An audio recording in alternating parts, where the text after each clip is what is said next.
Hola, soy Fabián García Pastor y en este video capítulo vamos a hablar sobre la privacidad. Y vamos a ver por qué es el producto del año 2022.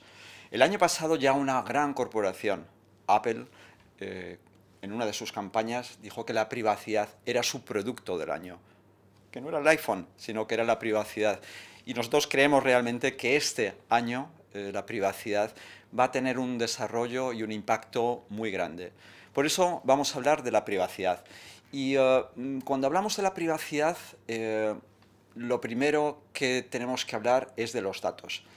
Tenemos que hablar de los datos, de todos los datos que nosotros generamos y todos los datos que muchas empresas están recogiendo. Nosotros estamos generando datos. Ahora yo mismo estoy generando muchísima información y muchos datos, y vosotros posiblemente que estáis conectados y que estáis viendo este videocapítulo, pues estáis generando, simplemente visualizándolo, estáis generando datos. Por eso hablamos de un mar de datos, un mar enorme donde se generan continuamente y donde se generan cada vez más, y donde hay pues muchísima información que generamos cada uno y se recoge por parte de las organizaciones. Hay tres claves importantes cuando hablamos de este tema de la privacidad que hay que nombrar con rapidez, y la primera es sobre la identidad digital. Todos tenemos nuestra propia identidad digital, todos. Unos la tienen más marcada y otros las tienen menos marcada. ¿Qué es la identidad digital? Es nuestra proyección en el mundo digital. Se refiere a toda la información que estamos dejando, de alguna forma queda grabada, queda una huella, y esa huella es nuestra propia identidad. Y claro, esto significa que es interesante que conozcamos cuál es nuestra identidad, y debemos de cuidarla y debemos de preocuparnos por ella. Un segundo aspecto es lo que llamamos la paradoja de la privacidad. ¿Y por qué la paradoja de la privacidad? Pues hace un momento estábamos hablando que a veces da miedo. Y efectivamente, es natural que a veces lo dé, porque estamos dejando mucha información en el entorno. Y eso nos preocupa. Nos preocupa, pero sin embargo seguimos utilizando aplicaciones que están únicamente o casi únicamente destinadas a recoger esa información. Pensemos, por ejemplo, en Facebook y tantas otras, que lo que hacen es fomentar que dejemos información y que nos sigue preocupando, pero seguimos haciéndolo. Esa es la paradoja de la privacidad. Y en tercer lugar, hablamos de la conciliación. Conciliación entre esa privacidad de datos y la innovación. ¿A qué me refiero con todo ello? Pues me refiero a que sí, existe esa preocupación con nuestra privacidad en los datos, pero al mismo tiempo hay grandes beneficios que se pueden producir a nivel global, como es fomentar la innovación. Un ejemplo muy claro es el tema de la pandemia actual, el tema de la COVID, en el cual estamos viendo pues que a mí, por ejemplo, y a cualquiera de vosotros que estáis escuchándolo, pues seguramente no tenéis un interés especial en decir cuál es vuestra situación a nivel de número de vacunas, etcétera.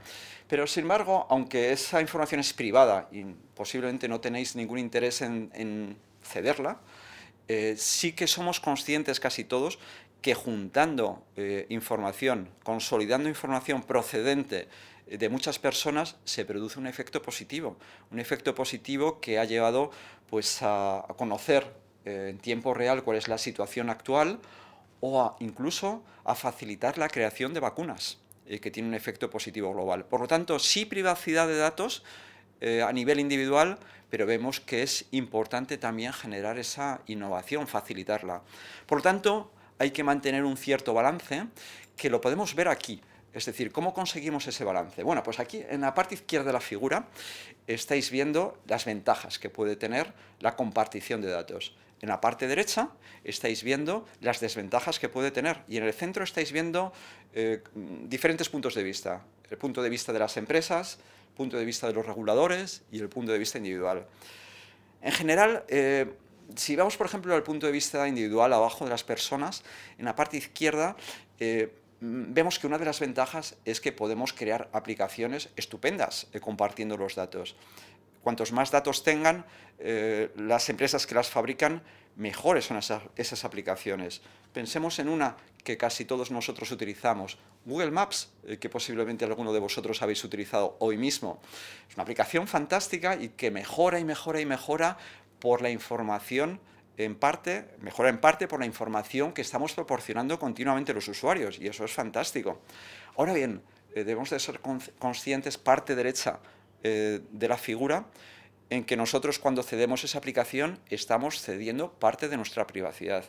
Y sí, es verdad, estamos escuchando continuamente de empresas que nos dicen, no, es que yo tomo la información anonimizada, es decir, quito nombre, quito apellidos, quito tus datos personales. Bueno, hay que tener mucho cuidado porque igual que se anonimiza, se desanonimiza. Y esto es importante decirlo con claridad. Hay unos datos que son muy relevantes en este sentido y que son que con solo 3 datos de información, que son la fecha de nacimiento, que son el código donde vives en tu población, y otro es si eres hombre o mujer, el género, con solamente esos 3 datos se puede saber tu nombre. Estos son datos que se han hecho en Estados Unidos, donde el 90% de la población puede ser identificada solamente con esos 3 datos. Es decir, datos anonimizados, pero cuidado porque muchas veces se pueden desanonimizar. ¿Cómo? Pues simplemente repositorios desanonimizados se pueden comparar con otras bases de datos que son públicas y ahí se pueden desanonimizar. Bueno, vemos en la parte izquierda otras ventajas, por ejemplo, a nivel de las organizaciones, pues claro, las organizaciones trabajan hoy en red y trabajan pues, de una forma que esa red es muy amplia y es muy interesante, ¿no? Son redes abiertas donde hay pues, muchos usuarios, muchos programadores que están en diferentes puntos y que colaboran con tu organización. Y eso es fenomenal, el compartir datos con todos estos miles y miles de programadores fuera de tu propia organización que están en red y que colaboran contigo de alguna forma. Ventaja de compartir los datos, pero desventaja, nos vamos a la parte derecha, es que lógicamente cuando compartes tanta información de forma abierta, estás delatando, estás de alguna forma contando, quizá en exceso, lo que está haciendo tu organización. Estás contando temas que a lo mejor tu competencia pues puede utilizar con facilidad, ¿no? Esa es una desventaja. Y lo mismo con los reguladores. Los reguladores que tienen mucha información, por ejemplo, los reguladores de telecomunicaciones que recogen mucha información de diferentes empresas de telecomunicación, pues podrían fomentar la innovación cediendo, abriendo parte de esa información. Pero también habría que tener cuidado porque desventaja, esa información puede ser violada, puede ser abierta, puede ser hackeada y en este sentido pues es un problema realmente. Por lo tanto, ventajas de compartir información, desventajas de compartir información y tenemos que buscar justamente el equilibrio. Afortunadamente podemos hacerlo porque tenemos tecnología para hacerlo y tenemos muy buenos algoritmos y tenemos tecnología muy relevante para poder mantener la privacidad por un lado al mismo tiempo que se comparten datos y se fomenta la innovación. Aquí vamos a nombrar 3 algoritmos que son muy típicos y son muy conocidos. Quizá el que más es el de la privacidad diferencial. Casi todos la llevamos encima, porque posiblemente en tu móvil, en nuestro móvil, estén incluidos algoritmos de privacidad diferencial. Básicamente la privacidad diferencial lo que trata es de meter un poco de ruido en la información que contienen los repositorios que vamos a analizar.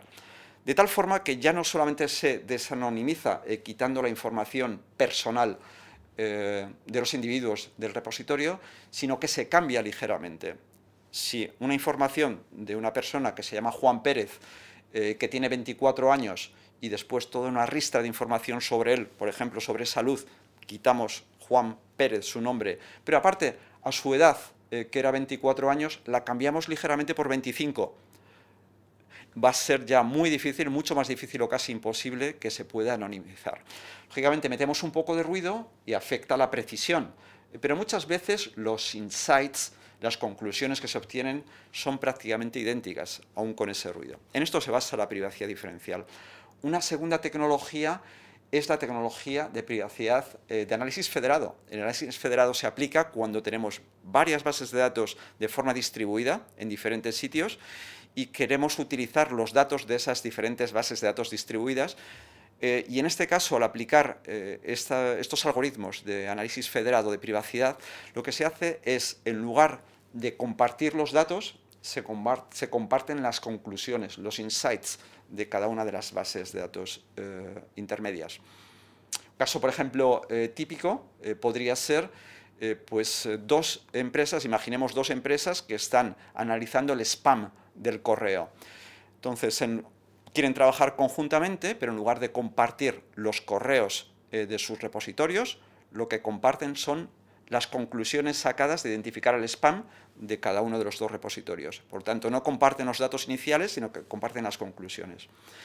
Y una tercera tecnología muy potente, tremendamente potente, es la homomórfica, la del análisis homomórfico. Aquí realmente lo que se hace es encriptar los datos, pero encriptar los datos y mantenerlos encriptados, no desencriptarlos. Volvamos a un ejemplo. Imaginemos un hospital que quiere enviar los datos de sus pacientes a una empresa de análisis y quiere utilizar la tecnología homomórfica para evitar problemas de hackeos de la privacidad. Lo que hace es encriptar los datos en el hospital, enviárselo a la empresa de análisis de datos encriptados. Esta empresa de análisis de datos los analiza de forma encriptada para evitar que se hackeen allí y los devuelve al hospital encriptados. Quiere decir, en todo el recorrido se mantiene la encriptación. Casi imposible realmente tener ahí problemas de hackeos o problemas de pirateos en cuanto a la privacidad, pero tiene un problema que se requieren recursos computacionales muy grandes y que no se puede hacer para todo tipo de análisis. En todo caso, el análisis homomórfico es un análisis en el que se está trabajando de forma muy importante en la actualidad y es muy relevante. Pues bien, estos son tres tecnologías, igual que hay otras, que me permiten ese balanceo que decíamos entre mantener la privacidad por un lado y por otro abrir los datos para obtener las ventajas y los inconvenientes. Pero bueno, ahora realmente lo que quiero es ver cómo lo aplico dentro de una empresa, dentro de una organización. Y para ello tenemos que tener un proceso determinado.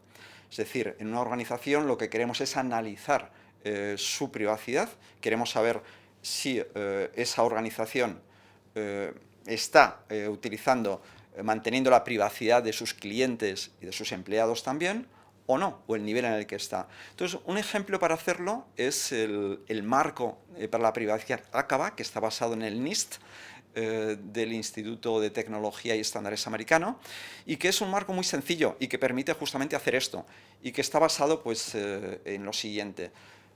Es un proceso que se pone en marcha con tres fases, en las que primero se preparan los datos, después se trabaja sobre ellos y después se implementa realmente. Y se hace sobre cinco elementos de riesgo, ¿no?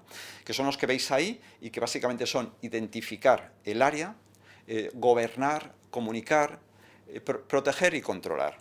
Entonces, estas cinco áreas son las que se trabajan desde el punto de vista de privacidad, se hace con una herramienta en la cual se van siguiendo los pasos, y ahí lo fundamental es determinar, identificar cuál es el perfil actual de mi organización en cuanto a privacidad. Por ejemplo, si estoy recogiendo datos de clientes, ¿qué datos son? ¿Dónde los guardo? Y después el perfil destino. ¿Qué es lo que quiero? ¿Qué nivel de privacidad quiero? ¿Quiero 10 sobre 10? ¿Estando en 3 sobre 10? ¿O quiero inicialmente llegar a 7? Entonces, a lo mejor estoy recogiendo datos de clientes que no utilizo para nada, realmente. Y eso me está perjudicando, porque ahí puedo tener problemas de privacidad para mantener la privacidad de los clientes. Y mis clientes están realmente interesados en saber qué es lo que estoy haciendo con los datos y tiene confianza en mí como organización.